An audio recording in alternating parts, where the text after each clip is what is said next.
Dear Mama, I am 3 or 4 when I first remember being alive. The world is empty, faded, and cold. Everything seems rickety and half sewn together, an off-hours thrill ride with the lights left on. It leaves me with a feeling of queasiness that I won't be able to shake for the rest of my life. The people are more like characters, clownish and frightening, inhuman. My father is an ogre with a scratchy face and some drooling gargoyle between his legs. Grandma is a sideshow witch, speaking in tongues and conducting exorcisms in the barn in our backyard. Grandpa, the scary skinny man with red in his eyes. In 1985, 1 gallon of gas is $1.88. Reagan is on his second term. Calvin and Hobbes make their debut, as do I. I come out blue and not breathing. They cut you from front to back to retrieve me, and my head presents itself, grotesquely misshapen, a perfect sideshow addition to the freak show. I do not remember growing up because, in many ways, I do not think it happened. I think I'm back there somewhere, crouching in a corner, or wedged behind the sofa, just waiting.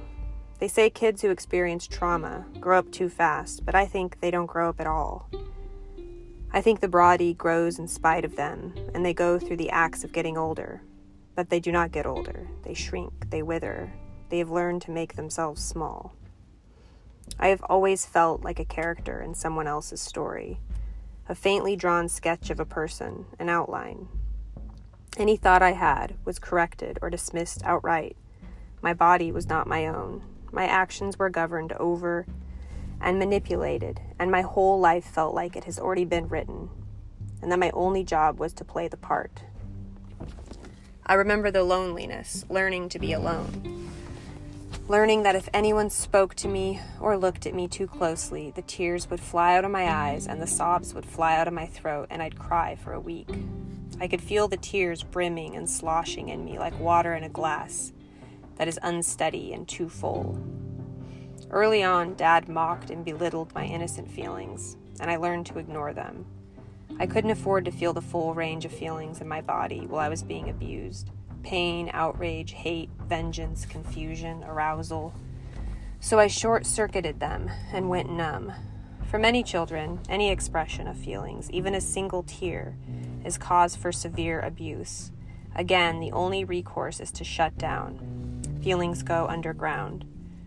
I still have that feeling lodged in my throat, but day by day it's getting easier to breathe. I still have an inborn fear of crying. I'm still trying to extricate myself from the past, but take some of it with me. You and Sis mainly.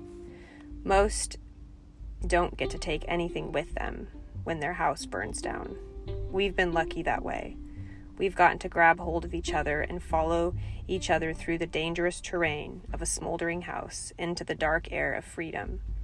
We didn't know where we were going and what we were doing and what we would do when we got there, but we're figuring it out now. We're rebuilding. The ruins of our past no longer claim us.